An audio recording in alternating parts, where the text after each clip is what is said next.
Shalom, selamat pagi, selamat hari Minggu, selamat bersekutu kembali bersama dengan Grace Ministry Church. Kita bersyukur pada pagi hari ini masih diberikan kesehatan, masih diberikan hidup, masih diberikan udara segar, nafas baru, bahkan iman baru. Mari kita bersama-sama datang berbakti, beribadah kepada Allah Tritunggal tempat yang maha tinggi dengan penuh hormat, tertib, dan sukacita. Apapun yang menjadi problem, masalah, kesukaran, dan beban hidup kita, mari kita letakkan di bawah kaki Juru Selamat kita, Kristus Yesus. Dan biarlah dengan melalui firman Tuhan, kita diberikan kesegaran, kita berikan harapan baru, dan kekuatan untuk menghadapi hari-hari ke depan.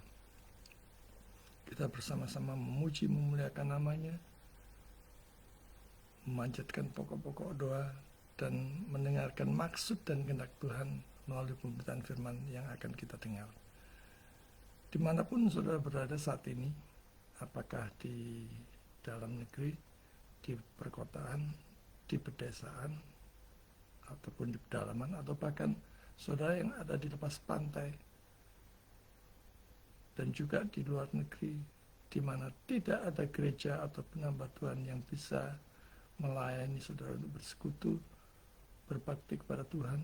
Mari kita datang kepada Tuhan di dalam ibadah online yang sederhana ini melalui ibadah online Grace Ministry Church. Dan pada hari ini kita akan mengikuti pemberitaan firman Tuhan mengenai Paulus yang menyingkirkan segala hak-haknya sebagai penginjil, tapi dia meninggikan pemberitaan Injil, meninggikan Injil itu sendiri. Mari saya undang saudara-saudara untuk mempersiapkan hati, pikiran. Kita bersatu sejenak, mohon hikmat, bimbingan, pimpinan, penyertaan Tuhan agar kita dilayakan untuk mengikuti ibadah online pada pagi hari ini. Mari kita bersatu dulu.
Amin.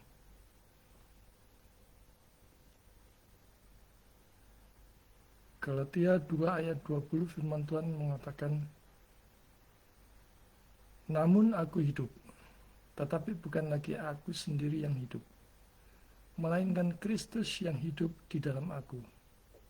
Dan hidupku yang kuhidupi sekarang di dalam daging adalah hidup oleh iman dalam Anak Allah yang telah mengasihi aku dan menyerahkan dirinya untuk aku. Kita awali ibadah online pada pagi hari ini dengan menaikkan pujian, hai mari sembah. Mari kita persiapkan hati dan pikiran kita sungguh-sungguh datang kepada Tuhan, kepada Allah Tritunggal di tempat yang maha kudus, di tempat yang maha tinggi, dengan menaikkan pujian, hai mari sembah, yang maha besar, nyanyikan syukur dengan bergemar. Mari kita pujikan dengan segenap hati sambil menghayati setiap liriknya. Hai mari sembah.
kita habiskan ibadah online pada pagi hari ini.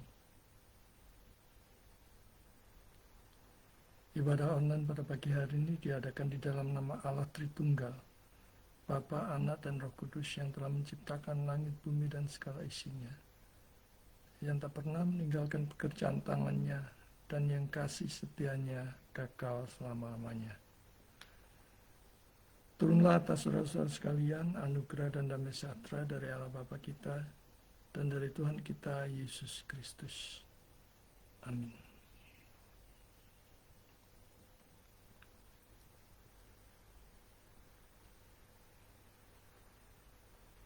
Hidup kita hari lepas hari tidak lepas dari persoalan, problem, kesukaran, beban hidup, dan banyak hal yang harus kita hadapi di dalam kita menjalani proses hidup ini.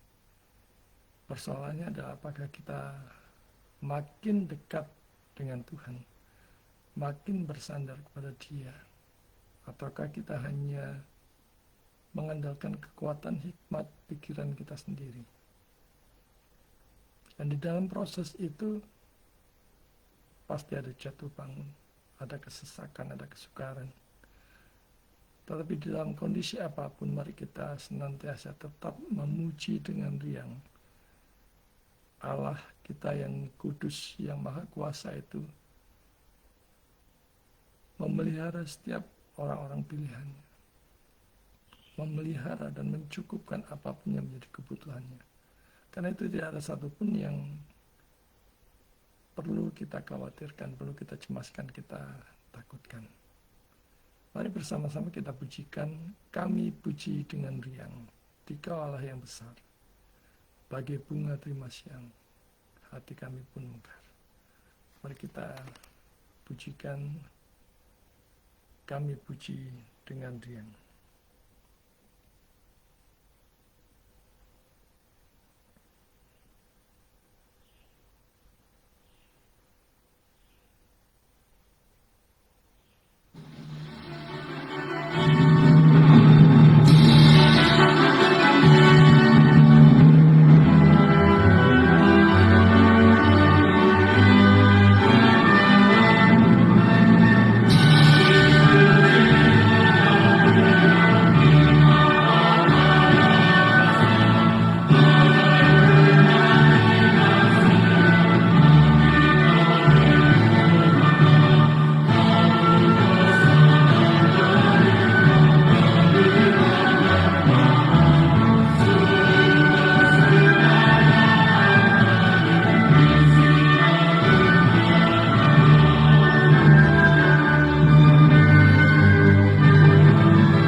Mari kita masuk ke dalam doa, kita naikkan doa ucapan syukur, pengakuan dosa. Kita juga berdoa untuk pemberitaan firman yang akan kita dengar sebentar lagi, dan juga berdoa untuk persembahan yang kita siapkan, serta kita naikkan pokok-pokok doa syafaat. Mari kita berdoa. Kami sungguh mengucap syukur ya Tuhan atas berkat penyertaan, pemeliharaan, perlindungan, pertolongan atas kami, di mana pada pagi hari ini kami diberikan kesegaran, kami diberikan kenikmatan udara yang segar, kami boleh menikmati istirahat kami. Bahkan kami mengingat begitu banyak berkat-berkat Tuhan yang sudah Tuhan curahkan kepada kami. Sungguh kami mengucap syukur atas semuanya itu, baik itu berkat-berkat jasmani maupun rohani, makanan, minuman, keuangan, pertolongan Tuhan di dalam pekerjaan kami, dalam usaha kami, dalam studi kami, dalam aktivitas kami. Kami sungguh mengucap syukur ya Tuhan, dan terlebih lagi kami mengucap syukur atas iman yang Tuhan masih tanamkan dan Tuhan masih pelihara untuk tetap teguh percaya kepada Yesus sebagai Tuhan dan Juru Selamat kami. Sungguh semuanya itu bukan karena kebaikan kami atau kesalahan kami atau apapun dari kami, tetapi semuanya karena belas kasihan dan kasih karunia Tuhan kepada kami. Kami memuji dan tak memuliakan nama-Mu. Bapa, kami sadar pada pagi hari kami datang dengan segala keberadaan kami, dosa-dosa kami, baik dalam pikiran, perkataan, hati, sikap, kata-kata, dan motivasi, dan semuanya terang benderang di hadapan-Mu, dan tidak ada satupun dosa yang sanggup kami sembunyikan. Karena itu kami mohon belas kasihan Tuhan. Kiranya darah Kristus yang sudah tercurah di atas kayu salib di Golgota membasuh setiap kami, melayakkan kami untuk datang di hadirat-Mu di tempat yang Maha Kudus, untuk mengikuti pada online ini sampai selesai, khususnya untuk mendengarkan pemberitaan firman Tuhan yang akan kami dengar sebentar lagi. Dan kami sungguh memohon belas kasihan Tuhan agar firman yang diberitakan pada pagi hari ini bisa mengubahkan kami sedemikian rupa, memberikan kekuatan, memberikan penghiburan, memberikan pengharapan, bahkan kekuatan kami yang baru, menyegarkan kami di saat kami terasa lelah, terasa lemah, karena begitu banyak cobaan, godaan, kesulitan, beban hidup yang kami hadapi. Bapa, biarlah firman menyegarkan kami. Kami mohon Roh Kudus menguatkan kami, menyegarkan kami, memberikan hati yang sukacita mendengarkan pemberitaan firman. Dan biarlah Roh Kudus melalui setiap kami satu persatu, khususnya hamba-Mu yang mempersiapkan pemberitaan firman pada pagi hari ini. Kiranya Engkau kuatkan dia, baik dari kondisi fisik yang kurang fit, suara, fokus, konsentrasi, dan apapun yang dia butuhkan untuk bisa memberitakan firman Tuhan dengan baik dan benar. Tambah upaya kurangi apapun yang sudah dipersiapkan, sehingga apapun yang dia sampaikan adalah kebenaran yang datang daripada-Mu. Dan berkati sebagian rupa sehingga firman Tuhan ini tidak berlalu begitu saja, tetapi mengubahkan kami, memberikan kekuatan kepada kami, dan boleh tertanam, tumbuh, berbuah lebat bagi kemuliaan-Mu. Bapa di surga, kami juga berdoa untuk persembahan yang sudah kami persiapkan. Biarlah Roh Kudus menolong setiap kami untuk memberikan persembahan dengan sikap dan motivasi yang benar, dan tidak dikotori oleh motivasi-motivasi yang lain yang berdosa.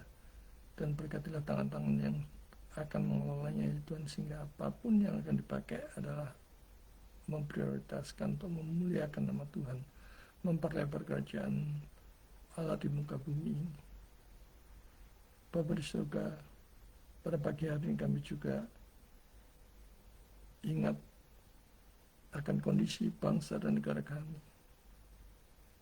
Di tengah-tengah situasi kacau balau di dunia begitu banyak, perang, bencana alam, banjir bandang, tsunami,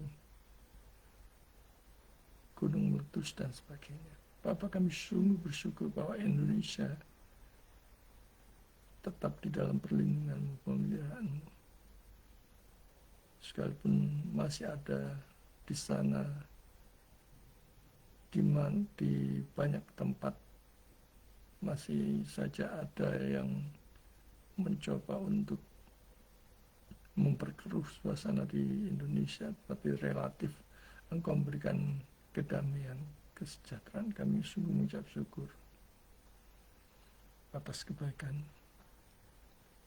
Kami tidak lupa berdoa terus untuk para pemimpin kami, dari Bapak Presiden, Wakil Presiden, para Menteri, MPR, DPR, para gubernur, bupati, wali kota, camat, lurah, hingga pemerintah yang terkecil. Bapak, biarlah mereka bekerja sedemikian rupa takut akan Tuhan, dan khususnya untuk anak-anak Tuhan yang ditempatkan di pemerintahan, kiranya Engkau berkati sedemikian rupa mereka menjadi contoh teladan bagaimana bekerja takut akan Tuhan. Kami terus membawa dan menitipkan bangsa negara ini yang sudah terlilit oleh hutang dan juga korupsi di mana-mana, di segala lini. Bapak, kami mohon belas kasihan. Biarlah seluruh bangsa ini, khususnya aparat pemerintahan, dibawa pertobatan, sehingga kami merindukan Indonesia yang relatif bersih dari korupsi, dan semua keuangan itu bisa dipakai untuk mensejahterakan rakyat.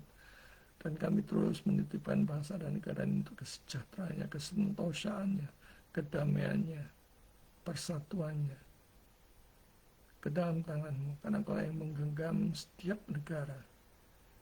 Kami mohon ya Bapa, Engkau terus memelihara bangsa dan negara kami, keutuhan, kesejahteraan, kesentosaan bangsa dan negara kami.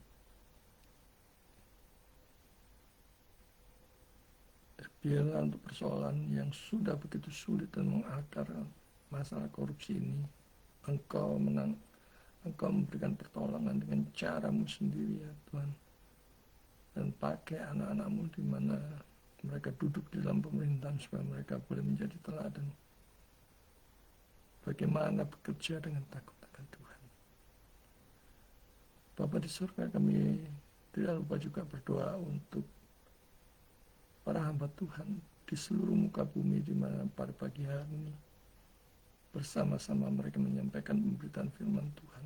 Berikanlah mereka hikmat, berikanlah kami semua pertolongan-Mu, khususnya untuk tenaga dan suara dan konsentrasi pemberitaan firman, agar firman bisa diberitakan dengan benar, dengan jelas, dan berbuah. Bapa di surga, kami berdoa khususnya untuk para hamba Tuhan, baik di pedesaan, di pedalaman, para pendeta, para penginjil, para misionaris, para pengajar, guru awam, para dosen teologi, para mahasiswa yang saat ini sama-sama melayani. Kiranya Engkau berkati semua kami ya Tuhan. Kami juga terus menitipkan ke dalam tangan-Mu untuk seminari dan STT dimanapun mereka berada, dan apapun yang mereka hadapi ya Bapak, Engkau tahu. Kiranya Engkau berkenan melawat kami satu persatu untuk menolong kami dari setiap kesulitan, kesukaran yang kami hadapi. Dan Kau berikan hikmat kami sedemikian rupa apa yang harus kami lakukan, supaya kami tidak melanggar kekudusan-Mu dan kami tidak melanggar yang tidak sesuai dengan kehendak-Mu. Kami berdoa secara khusus buat para calon hamba Tuhan yang sedang menyelesaikan skripsi, tesis, ataupun disertasi. Bapak, biarlah Kau berikan hati yang tetap teguh, kuat menghadapi proses penyelesaian tugas akhir mereka. Dan biarlah mereka diperlengkapi sedemikian rupa, dan mereka memakai segala ilmunya untuk segala hormat dan kemuliaan-Mu di dalam pelayanan dimanapun mereka Tuhan tempatkan.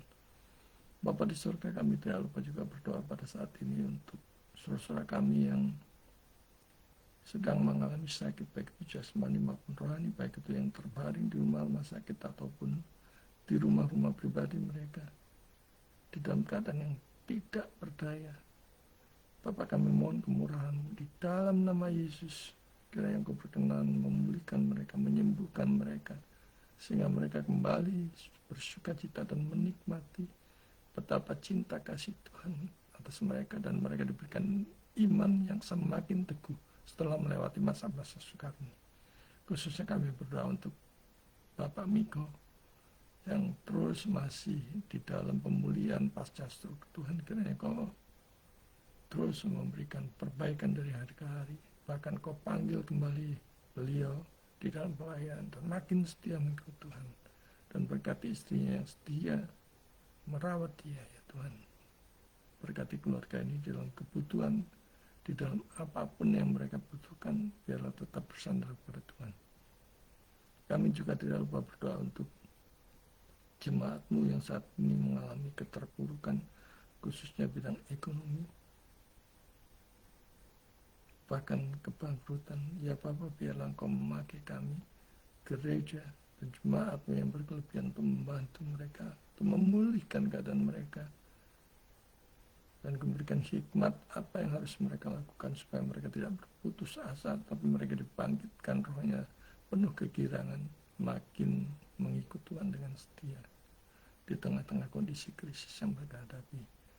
Dan singkirkan segala kuasa-kuasa gelap yang mengganggu mereka karena keadaan sulit yang mereka hadapi saat ini. Biarlah itu semua diganti dengan sukacita yang datang daripada-Mu, dan Tuhan sendiri yang memulihkan.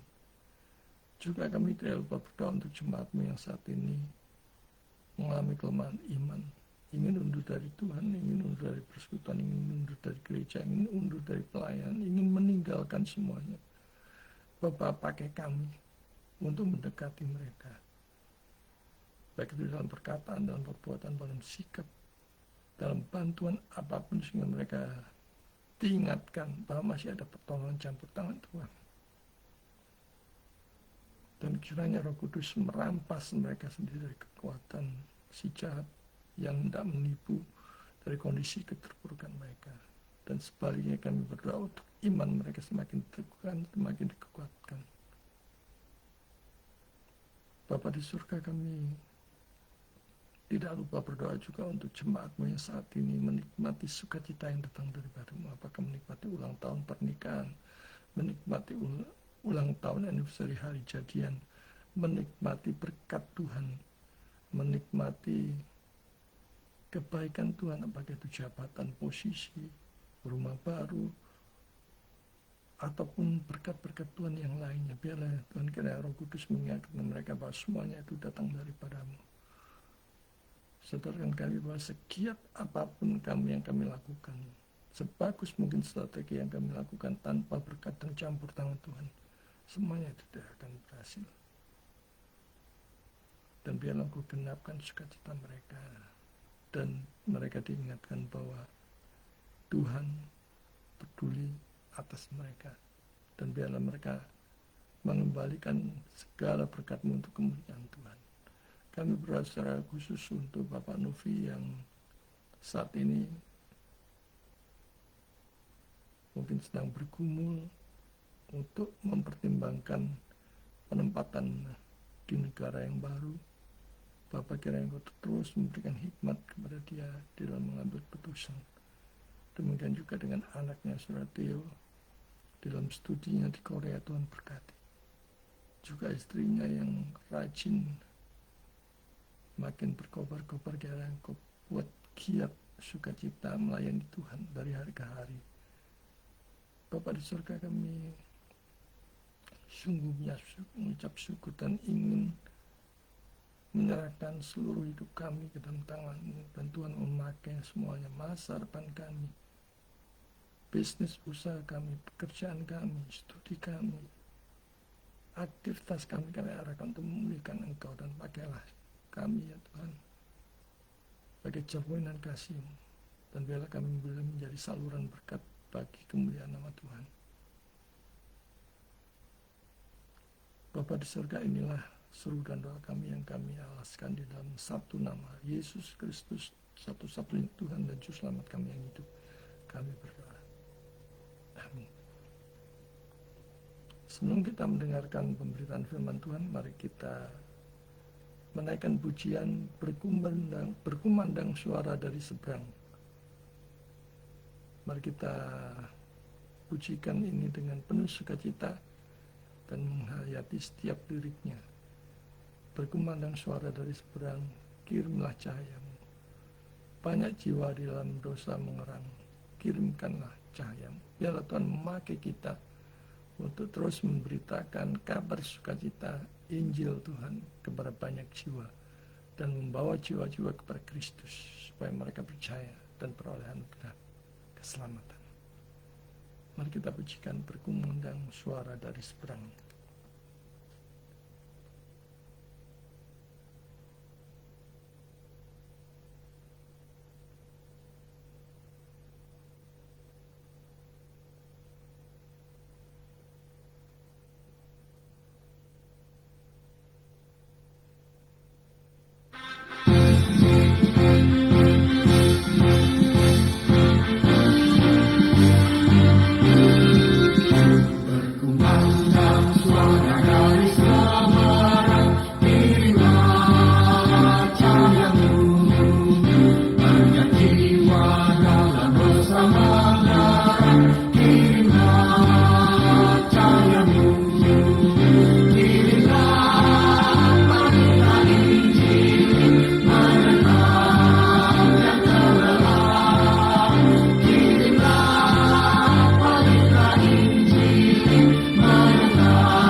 Mari kita persiapkan hati dan pikiran kita mengikuti pemberitaan firman Tuhan.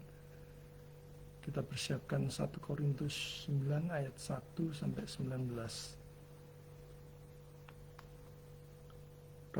Pada pagi hari saya berikan judul Hak dilepaskan dan Injil ditegakkan. Diambil dari 1 Korintus 9 ayat 1 sampai 19.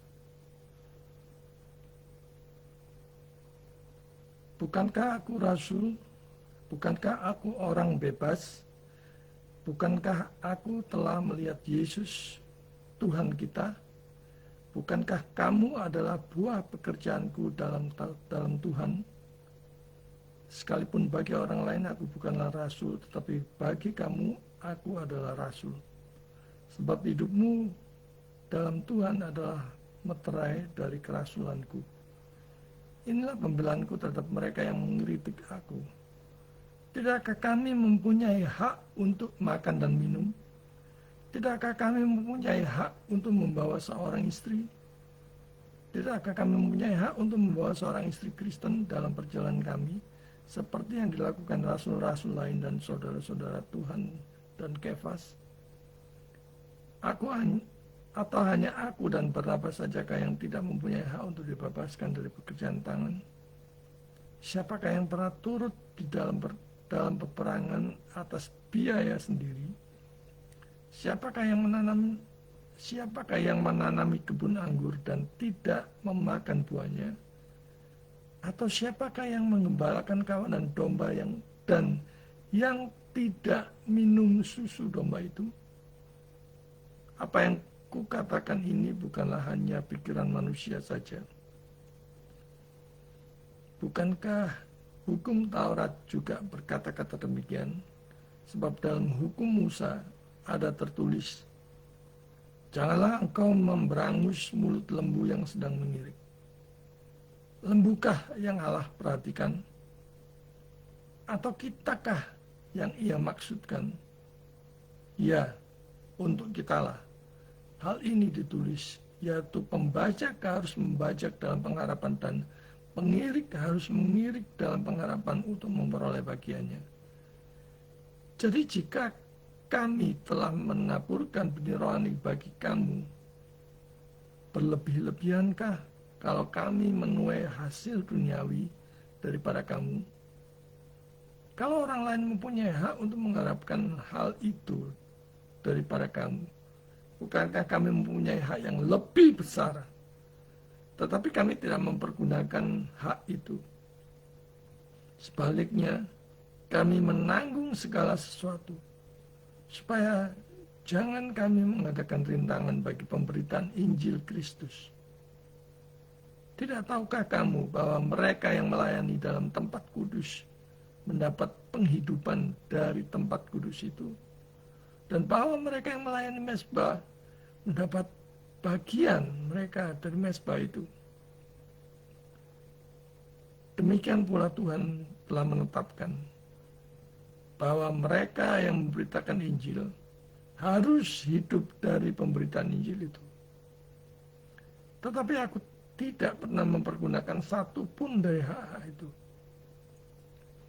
Aku tidak menulis semuanya ini supaya aku pun diperlakukan juga demikian.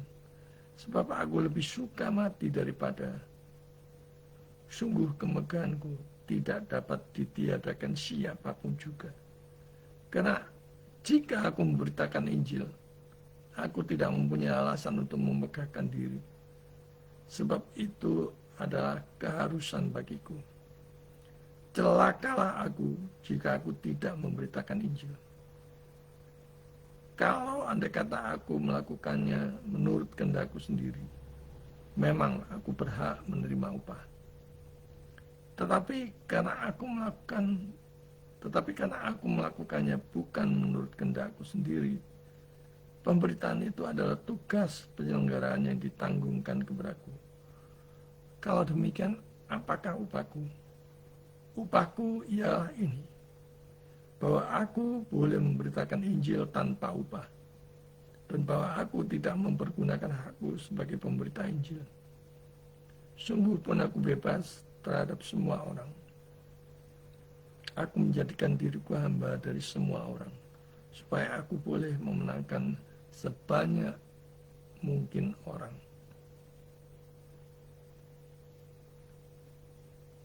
Saudara yang dikasihi Tuhan, di zaman modern ini, di zaman yang serba canggih ini, banyak orang yang mengejar hak-hak mereka. Hak berbicara, hak mendapatkan upah, hak dihormati, dan sebagainya. Namun Rasul Paulus di sini menunjukkan jalan yang berbeda. Demi Injil, ia bersedia melepaskan haknya. Dan inilah semangat pengabdian yang sejati dalam pelayanan Kristiani. Hari ini kita akan belajar dari teladan Paulus tentang kerendahan hati, pengorbanan, dan semangat penginjilan yang murni. Kita melihat bahwa rasul atau pelayan Tuhan itu adalah orang yang bebas. Artinya dia bertanggung jawab penuh kepada Tuhan yang mengutusnya. Di zaman ini, para pelayan Tuhan bukanlah bertanggung jawab kepada donatur, kepada jemaat yang kaya, atau siapapun, karena dia adalah orang bebas. Gembala bertanggung jawab kepada dombanya di dalam memelihara dan memberi makan. Ini coba kita renungkannya. Bukan sebaliknya, domba yang menentukan harus diberi makan apa saja kepada gembalanya. Dan sekarang ini banyak ya jemaat yang mengumpulkan guru-guru palsu untuk memuaskan telinga dan perasaannya. Jemaat yang menentukan khotbah-khotbahnya itu harus bagaimana dan tentang apa kepada setiap pelayannya, setiap pelayan Tuhan. Orang yang suka pilih-pilih khotbah, temanya dan pengkhotbahnya, itu menunjukkan dia tidak sungguh-sungguh mencintai kebenaran. Orang percaya harus cinta firman-Nya, baik PL maupun BB, keseluruhan kitab suci. Baik itu yang menghibur ataupun yang menegur. Baik yang memberikan pengharapan ataupun yang menyuruhkan pertobatan. Bahkan yang menegur dosa.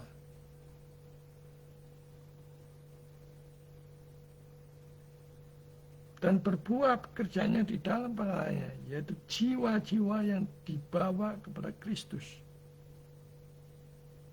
Kalau sama sekali tidak berbuah, tidak membawa jiwa-jiwa kepada Kristus, dia lebih pantas disebut hanyalah melayani dirinya sendiri, kelompoknya sendiri, golongannya saja. Mereka tidak membawa jiwa-jiwa itu kepada Kristus, kepada Gembala Agung. Mari kita lihat di ayat 1-6 ya. Paulus memiliki hak sebagai rasul. Bukankah aku bebas? Bukankah aku rasul? Bukankah aku telah melihat Yesus Tuhan kita? Di sini Paulus menegaskan identitas kerasulannya, bahwa ia telah melihat Kristus secara langsung dan memiliki buah pelayanan yang begitu nyata di Korintus. Dan ia layak dihormati dan menerima dukungan materi. Paulus menyatakan bahwa ia bukan orang biasa. Ia adalah duta Kristus yang sah. Namun ia tidak menggunakan posisi itu untuk memerintah, melainkan untuk melayani. Sudah bandingkan dengan banyak para hamba Tuhan yang bergaya bosi, main perintah, asal perintah, terlebih lagi yang menyalahgunakan wewenang atas nama Tuhan berbicara.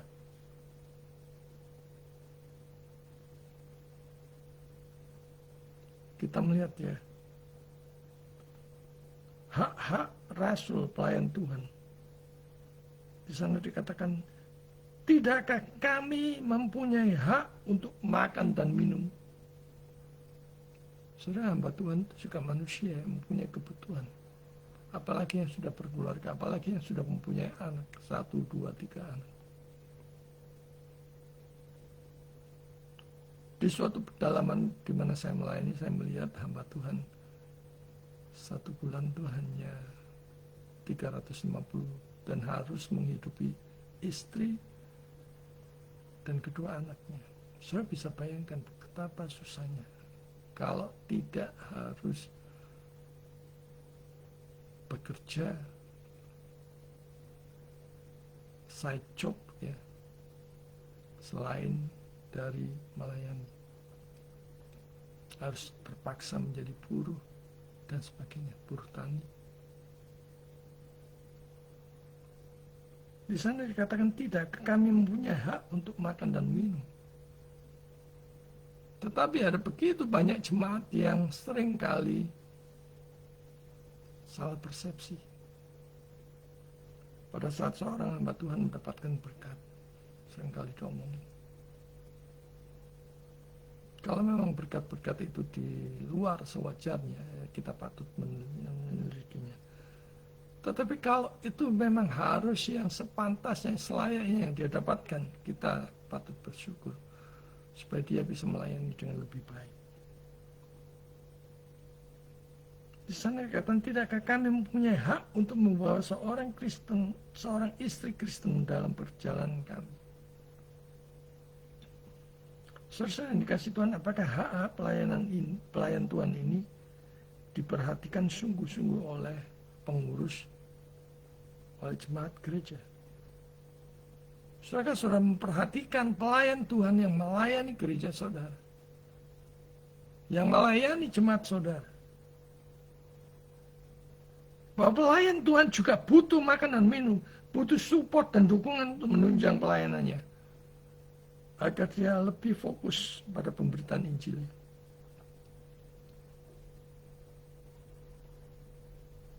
Contohnya, kebutuhan hamba Tuhan yang masih single itu berbeda dengan yang sudah menikah, yang sudah mempunyai anak istri. Tidak bisa disamaratakan. Karena kebutuhan hidupnya juga berbeda. Dan ini yang harus dipikirkan baik-baik oleh pengurus majelis gereja.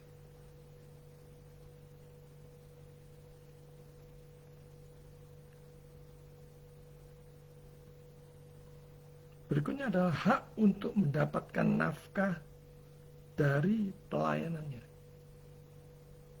Paulus mengajukan argumen bahwa pekerja Injil berhak mendapatkan nafkah. Dikatakan di sana, seorang prajurit tak membayar perangnya sendiri. Ya, kita lihat ya, Iran dengan Israel sekarang berperang. Yang berperang antar negara. Prajurit tidak mungkin membiayai perangnya sendiri. Demikian juga pelayan Tuhan yang memberitakan Injil kebedasan kedalaman. Seorang prajurit tak membayar perangnya sendiri. Petani dan gembala ikut menikmati hasilnya. Juga hukum Musa mengatakan, jangan memberangus mulut lembu. Lembu itu kalau menggiling gandumnya, semakin banyak putaran, semakin banyak pekerjaan yang dia lakukan, semakin banyak pekerjaan, semakin banyak makanan yang diberikan kepada dia. Nah, apakah yang dimaksudkan Tuhan itu lembu? Apakah pelayan Tuhan itu lebih rendah daripada lembu? Kalau lembu saja diberikan makanan selama dia bekerja, terlebih lagi pelayan Tuhan. Bahkan Tuhan Yesus sendiri berkata, pekerja patut mendapat upahnya. Dan banyak zaman sekarang pelayan-pelayan hamba Tuhan yang curhat karena minimnya support dengan berkedok pelayanan sehingga mereka tidak mendapatkan apa-apa. Tapi kedoknya adalah pelayanan. Padahal mereka mampu memberikan apa yang semestinya layak diberikan kepada pelayan hamba Tuhan itu. Sekalipun dia magang.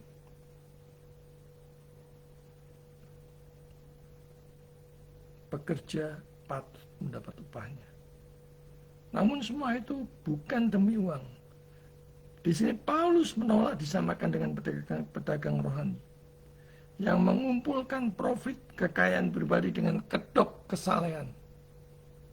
Dan banyak pelayan Tuhan yang melayani dengan tulus, yang mendapatkan fitnah dan cemoohan terhadap apa yang semestinya menjadi haknya.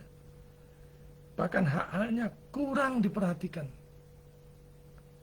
Khususnya seperti dosen teologi, sangat memperhatikan.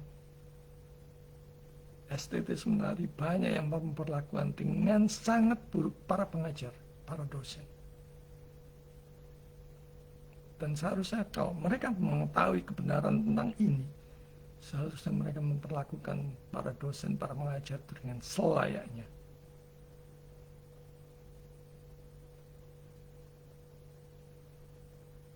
Sekali lagi, banyak pelayan Tuhan yang melayani dengan tulus, namun mendapatkan fitnah dan cemoohan terhadap apa yang semestinya menjadi haknya. Bahkan hak-haknya kurang diperhatikan, padahal dalam melayani Injil tersebut membawa orang kepada kekekalan. Artinya pelayanan Injil itu bernilai kekekalan. Saudara renungkan, kalau saudara membayar pengacara jutaan, miliaran untuk suatu pengarah yang belum tentu mereka memenangkannya, saudara berani memberikannya. Lantas kepada hamba Tuhan, pelayan Tuhan yang memberitakan firman, yang membawa saudara, mengarahkan saudara pada kekekalan, saudara tidak memperlakukannya dengan sepantasnya. Charles Spurgeon mengatakan, pelayan Injil yang sejati lebih suka menderita kekurangan daripada membuat Injil tampak seperti barang dagangan. Mereka layak mendapatkan support yang sepantasnya. Ditegaskan berikutnya, biaya atau tanggungan di dalam pelayanan. Siapakah yang pernah turut dalam peperangan atas biayanya sendiri? Siapakah yang menanami kebun anggur dan tidak makan buahnya? Atau siapakah yang menggembalakan kawanan domba yang tidak minum susu domba itu? Berlebihankah jika seorang pelayan Tuhan mendapatkan berkat buah dari pelayanannya? Kecuali motivasi pribadinya adalah mencari keuntungan dengan kedok pelayanan. Lain soal. Atau menjadikan pelayanan sebagai suatu proyek yang menguntungkan diri sendiri, kelompok sendiri. Dan kita harus merenungkan di mana hartamu berada, sebenarnya disitulah hatimu berada. Di mana hartamu berada, disitulah hatimu berada. Saudara, sayang memberikan penghargaan kepada pelayan hamba Tuhan. Karena sebenarnya disitulah hati saudara berada. Di mana harta saudara berada, disitulah sebenarnya hati saudara berada. Saudara yang dikasih Tuhan, standarnya adalah kecukupan di dalam Kristus. 1 Timotius 6 ayat 8, firman Tuhan katakan, asal ada makanan dan pakaian, cukuplah. Hamba Tuhan rentan jatuh ke dalam ketamakan dan kerakusan. Apalagi kalau jemaatnya itu banyak, puluhan ribu. Akan mudah tergoda untuk dilayani dengan fasilitas yang mewah, VIP, hotel mewah, mobil mewah, dan sebagainya. Jangan heran kalau orang mulai banyak terjadi perpecahan sinode. Karena sebenarnya ujung-ujungnya adalah soal uang, soal pembagian, jabatan, posisi, dan kedudukan. Jauh dari kasih ataupun prinsip dia semakin besar, aku semakin kecil. Jadi jauh dari prinsip itu, jauh dari prinsip kasih mereka yang bertikai. Semua berebut ingin jadi yang nomor satu dan jadi pemimpin, dan banyak yang sampai menghalalkan segala cara. Matius 10 ayat 9-10 firman Tuhan dikatakan, janganlah kamu membawa emas atau perak atau tembaga dalam ikat pinggangmu. Janganlah kamu membawa bekal di dalam perjalanan. Janganlah kamu membawa baju 2 helai, kasut atau tongkat, sebab seorang pekerja patut mendapat upahnya. Manakala Tuhan memerintahkan saudara untuk mengerjakan amanat agung, renungkan firman Tuhan ini. Jangan pikirkan hal-hal yang tidak sepatutnya kita pikirkan. Janganlah kamu membawa emas atau perak atau tembaga dalam ikat pinggangmu. Janganlah kamu membawa bekal dalam perjalanan. Janganlah kamu membawa baju dua helai, kasut atau tongkat, sebab seorang pekerja patut mendapat upahnya. Saudara yang dikasih Tuhan, jangan menahan apa yang menjadi hak pelayan hamba Tuhan.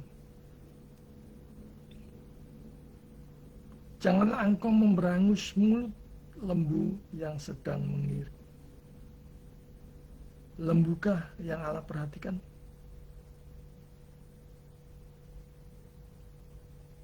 Sekali lagi, lembu yang sedang bekerja saja, itu makin banyak dia bekerja, makin diberi makanan yang banyak. Jadi pantaskah memperlakukan pelayan hamba Tuhan yang telah melayani dengan tulus, dengan menahan apa yang menjadi haknya, dengan kedok atau atas nama pelayanan?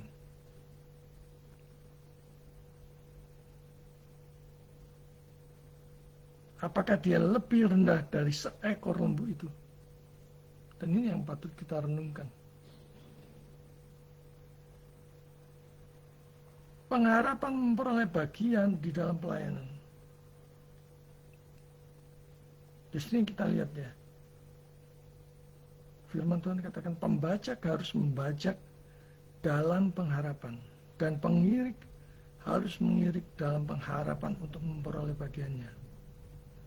Jadi jika kami telah menaburkan benih rohani bagi kamu, berlebih-lebihankah kalau kami menuai hasil duniawi daripada kamu? Saudara dikasih Tuhan, renungkan kalau pelayanan itu adalah satu-satunya keahliannya yang dengan tekun melayani dari waktu ke waktu dalam menaburkan benih rohani, maka berlebihankah kalau kami menuai hasil duniawi dari yang dilayani? Kecuali secara rakus, tamak, ataupun serakah misalnya.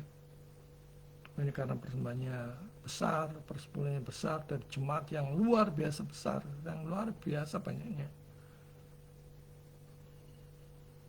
Lantas secara rakus, tamak, dan serakah dipakai untuk membeli apartemen mewah, mobil mewah, jam tangan mewah, perhiasan mewah, menyekolahkan anaknya ke luar negeri dan sebagainya. Memakai persembahan dengan cara yang tidak bertanggung jawab.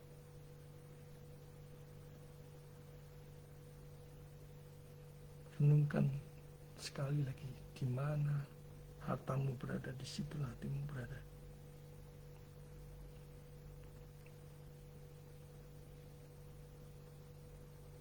Hak yang lebih besar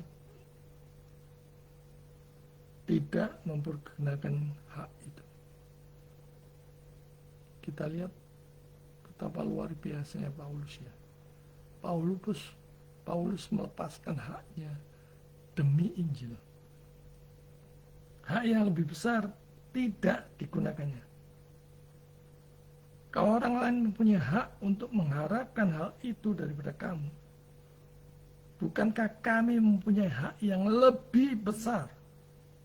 Tetapi kami tidak mempergunakan hak itu. Sebaliknya kami menanggung segala sesuatu supaya jangan kami mengadakan perintangan bagi pemberitaan Injil Kristus.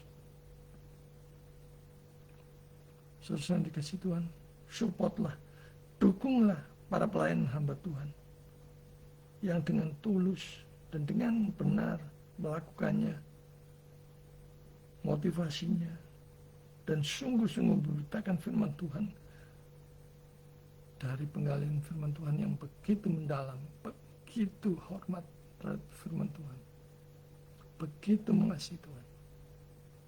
Mereka layak untuk kita dukung. Dan seharusnya kita menanyakan dukungan terhadap hamba Tuhan yang bagaimana, kepada siapa dan di mana, itu kita tanyakan. Kepada yang memberikan berkat-berkat khususnya yang melimpah kepada kita. Paulus melepaskan haknya demi Injil. Di ayat 19 kita lihat, sebab sekalipun aku bebas terhadap semua orang, aku menjadikan diriku hamba dari semua orang, supaya aku boleh memenangkan sebanyak mungkin orang. Paulus tidak menuntut hanya, ia melepaskan haknya demi tujuan yang lebih tinggi, yaitu demi keselamatan orang lain. Demi Injil diberitakan ke banyak jiwa. Dan pertanyaan yang sangat penting dalam pelayanan Injil, yaitu hak seorang pemberita Injil untuk hidup dari Injil dan motivasi ilahi memberitakan Injil itu sendiri adalah upah yang mulia.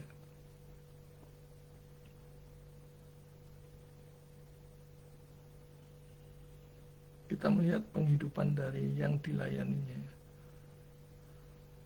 Firman Tuhan mengatakan mereka yang melayani dalam tempat kudus mendapatkan penghidupannya dari tempat kudus itu. Dan bahwa mereka yang melayani mezbah mendapat bagian mereka dari mezbah itu. Demikian pula Tuhan telah menetapkan. Perhatikan. Tuhan telah menetapkan bahwa mereka yang memberitakan Injil harus hidup dari pemberitaan Injil itu.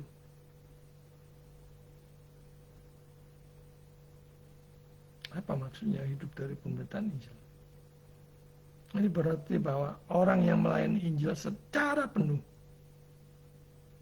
para pendeta, para penginjil, para misionaris, boleh menerima dukungan finansial dari pelayanan itu. Karena ini adalah prinsip keadilan. Mereka bekerja bagi kerajaan Allah dan layak menerima nafkah. Saya bisa membandingkan di Galatia 6 ayat 6, 1 Timotius 5 ayat 18. Seperti seorang petani, tentara atau gembala yang mendapatkan hasil dari pekerjaannya, demikian pula para pemberita Injil.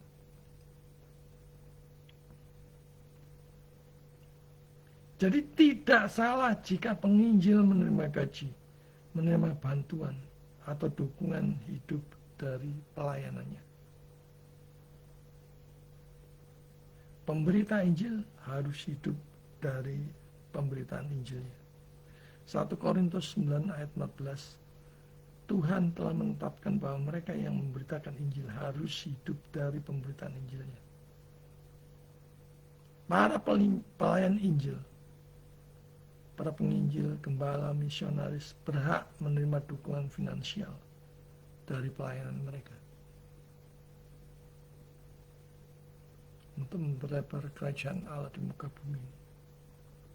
Paulus menyamakan ini dengan imam yang makan dari persembahan bait suci.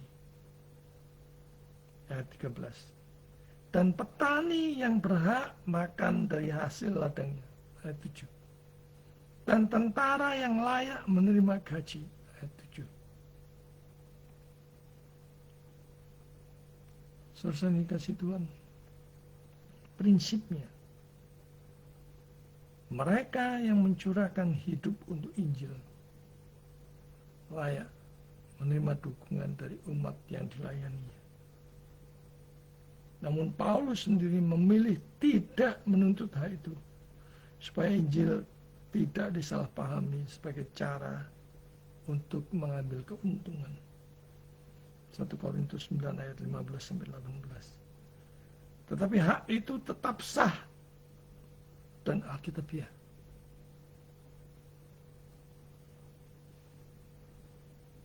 Rendah hati dan upah di dalam memberitakan Injil. Jika aku memberitakan Injil, aku tidak mempunyai alasan untuk memegahkan diri. Sebab itu adalah keharusan bagiku. Itu adalah keharusan bagiku. Celakalah aku jika aku tidak memberitakan Injil. Kalau andai kata aku melakukannya menurut kehendakku sendiri, memang aku berhak menerima upah. Upahku ialah ini, bahwa aku boleh memberitakan Injil tanpa upah dan bahwa aku tidak mempergunakan hakku sebagai pemberita Injil.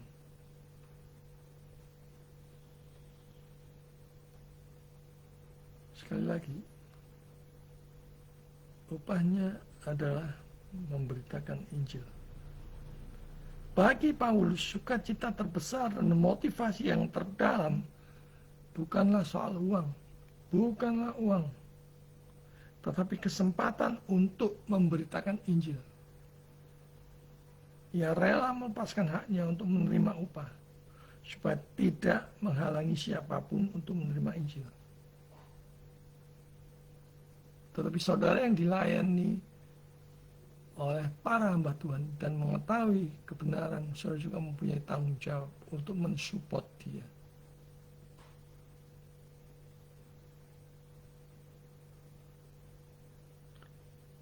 Paulus rela melepaskan haknya untuk menerima upah, supaya tidak menghalangi siapapun untuk menerima Injil. Jadi ini menunjukkan ketulusan dan kerendahan hati di dalam pelayanan. Bukan sekedar mencari keuntungan pribadi. Bukan melakukan pelayanan hanya sekedar rutinitas atau menjadikannya sebagai proyek ladang untuk mendulang uang. Upahnya adalah memberitakan Injil itu sendiri. Dengan tegas di ayat 18 firman Tuhan katakan, apakah upahku? Upahku ialah bahwa aku boleh memberitakan Injil tanpa upah. Paulus merasa bahwa anugerah terbesar bukanlah materi, tetapi kesempatan untuk memberitakan Injil, memberitakan firman Tuhan, memberitakan kebenaran, menyampaikan maksud dan kehendak Tuhan kepada jiwa-jiwa yang belum mengenal juru selamat.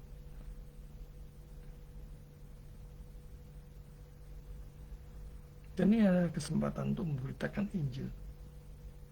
Dan itu adalah sukacita dan kehormatan tertinggi bagi dia, bagi Paulus.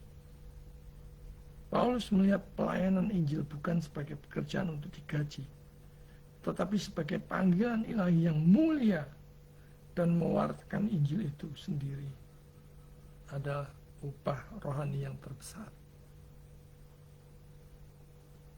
Hamba dari semua orang untuk memenangkan sebanyak mungkin orang, membawa jiwa-jiwa kepada Kristus, kepada Juru Selamat. Aku menjadikan diriku hamba dari semua orang, supaya aku boleh memenangkan sebanyak mungkin orang. Susah yang dikasih Tuhan, apa artinya bagi kita? Miliklah semangat pengorbanan di dalam pelayanan.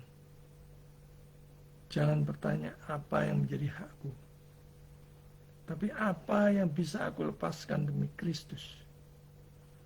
Jangan komersilkan Injil, firman Tuhan. Jangan dibuat komersil. Pelayanan bukan karir duniawi, tetapi panggilan kudus. Utamakan jiwa. Jiwa-jiwa yang belum mengenal Juru Selamat itu. Jiwa-jiwa yang menuju kepada kebinasan jika mereka tidak percaya kepada Juru Selamat. Jadi utamakan jiwa-jiwa, bukan kenyamanan pribadi. Dalam zaman yang egois ini, teladan Paulus sangat relevan.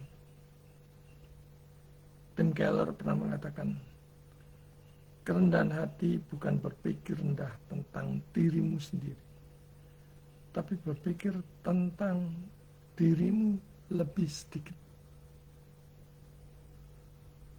Saudara dikasih Tuhan, Yesus Kristus, Tuhan kita, adalah teladan tertinggi. Meskipun ia kaya, ia menjadi miskin demi kita.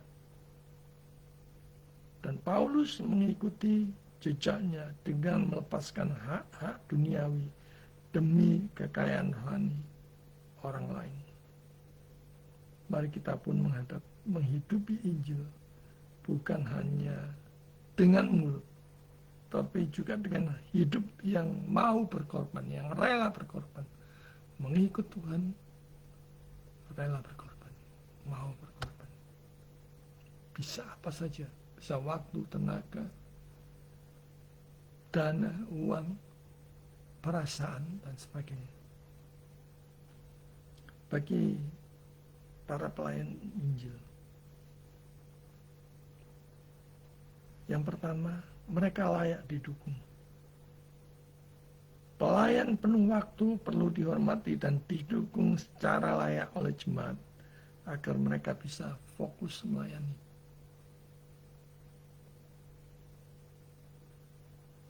Dan bagi para pelayan Injil, tetap melayani Injil, tetap melayani Tuhan dengan motivasi yang murni. Bahkan jika tidak mendapatkan dukungan, semangat memberitakan Injil tidak boleh padam. Karena upah terbesar adalah Kristus dan keselamatan jiwa-jiwa. Melakukan pelayanan pekabaran Injil itu semata-mata karena cinta Tuhan. Penting untuk selalu diingat ya, bahwa pemberita Injil memang berhak hidup dari Injil.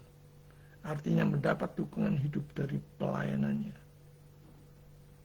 Pemberita Injil boleh dan layak menerima dukungan finansial agar mereka bisa lebih fokus sepenuhnya tanpa harus terbebani oleh kebutuhan hidup. Kalau memikirkan persiapan firman, kemudian di sisi lain kebutuhan hidupnya juga kacau balau, pelayanannya juga akan berdampak, akan kacau balau.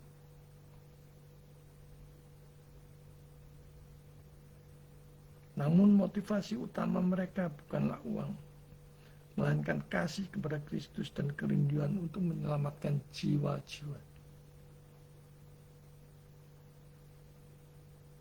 Hati yang benar tidak menjadikan uang sebagai tujuan utama, melainkan sukacita karena Injil diberitakan dan orang diselamatkan.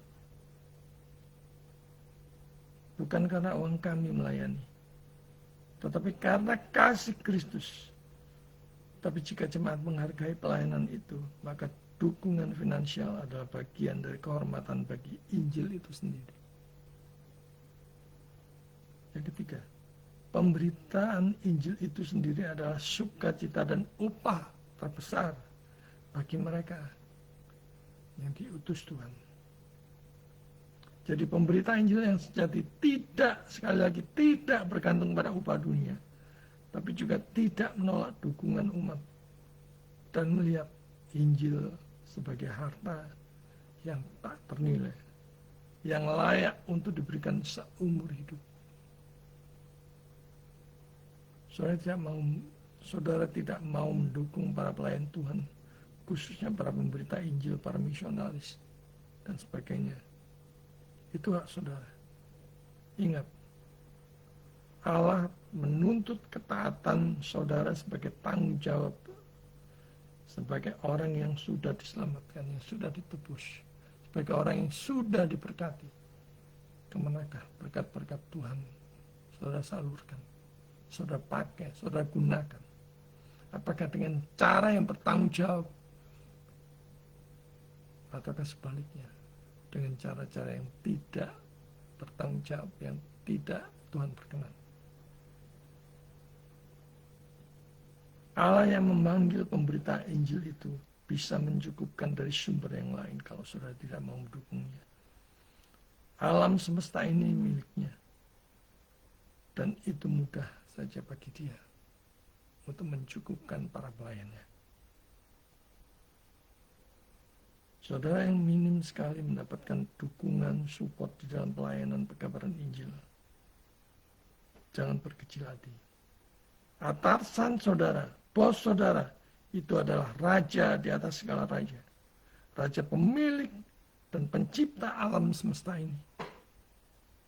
Tegakkan dada saudara, kepala saudara, tetaplah maju dan layanilah Tuhan di segala kondisi, dimanapun dan kapanpun yang Tuhan utus, Tuhan panggil, Tuhan perintahkan.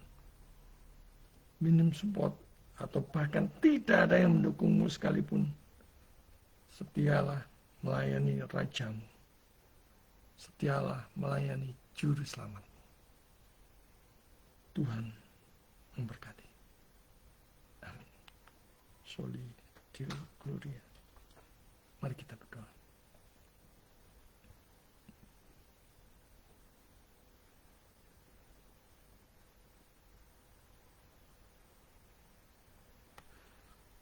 Bapa di surga, kami sungguh mengucap syukur untuk firman yang diberitakan pada pagi hari ini. Seringkali kami mengabaikan para pelayan Tuhan yang melayani dengan sungguh-sungguh, tanpa pamrih, dengan tulus, yang melayani mata-mata kami cinta Tuhan, memberitakan Injil di pedesaan, di pedalaman, di kota-kota besar, di marketplace, dimanapun. Ada begitu banyak hamba-hamba Tuhan yang melakukannya dengan tulus. Tapi tidak sedikit juga yang mencemooh, yang melemahkan iman mereka karena apa yang mereka dapat, atau sebaliknya karena berkat yang tidak turun juga. Di banyak sisi ini melemahkan juga, seringkali juga melemahkan pelayan mereka, iman mereka. Bapa, kami mohon kiranya Engkau terus memulihkan hati setiap para pelayan hamba Tuhan, setiap kami.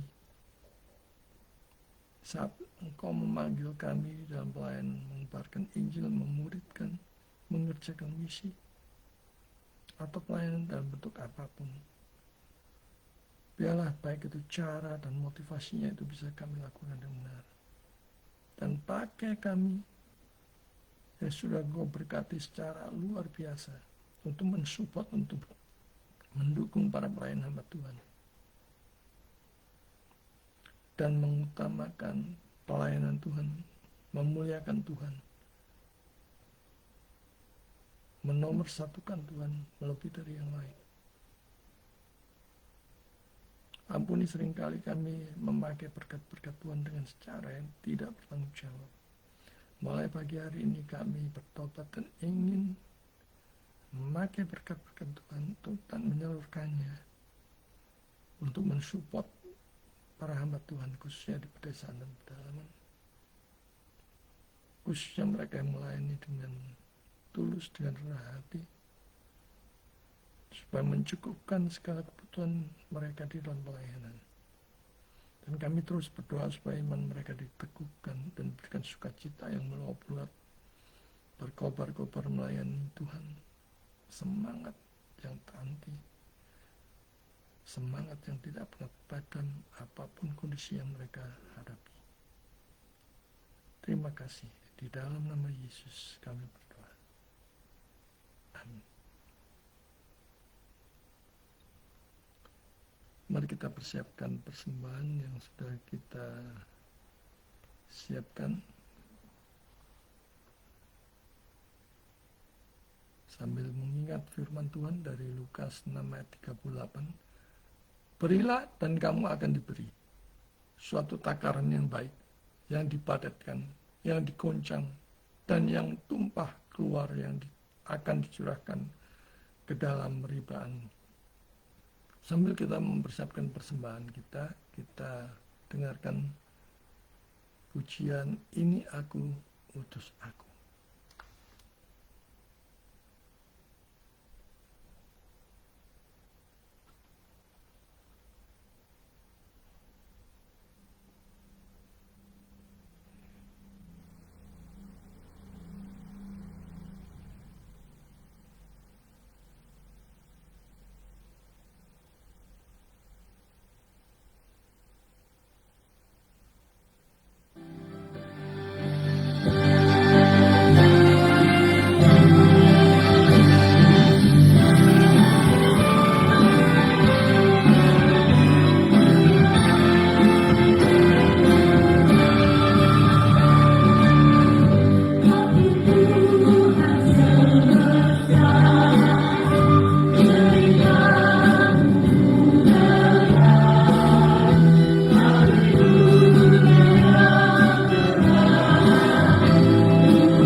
kita akan mengakhiri ibadah online pada pagi hari ini. Saudara yang dikasihi Tuhan, mari kita selalu mengingat firman Tuhan untuk memberi diri, mempersiapkan diri, dipanggil, dipakai Tuhan sebagai alat kemuliaannya, dan mensupport, mendukung para pelayan hamba Tuhan dimanapun mereka berada, khususnya yang di pedesaan dan pedalaman. Kita mau memberi support, dukungan, khususnya saudara yang diberikan berkat berkelebihan. Mari kita pergunakan berkat Tuhan untuk hal yang bertanggung jawab, hal-hal yang bernilai kekekalan. Dan kita yang sudah diperlengkapi Tuhan, yang sudah dipanggil Tuhan di dalam pelayanan, mari kita melakukannya dengan cara dan motivasi yang benar, semata-mata karena cinta Tuhan. Mari kita mengakhirinya dengan menaikkan pujian sekali lagi, pujian doksologi. Kita kembalikan segala pujian, hormat, sembah hanya bagi Allah Tritunggal di tempat yang maha tinggi, yang maha kudus. Kita naikkan doksologi.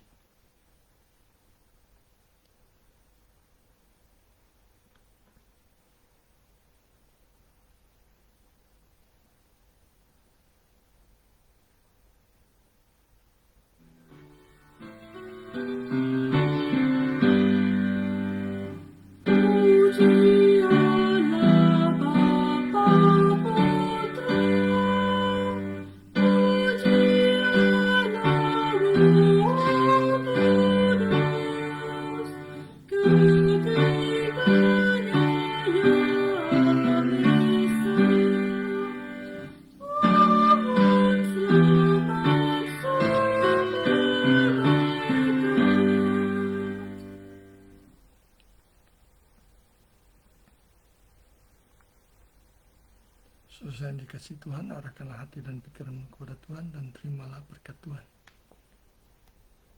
Tuhan memberkati engkau dan melindungi engkau. Tuhan menyinari engkau dengan wajahnya dan memberi engkau kasih karunia. Tuhan menghadapkan wajahnya kepadamu dan memberi engkau damai sejahtera, mulai sekarang sampai selama-lamanya. Amin.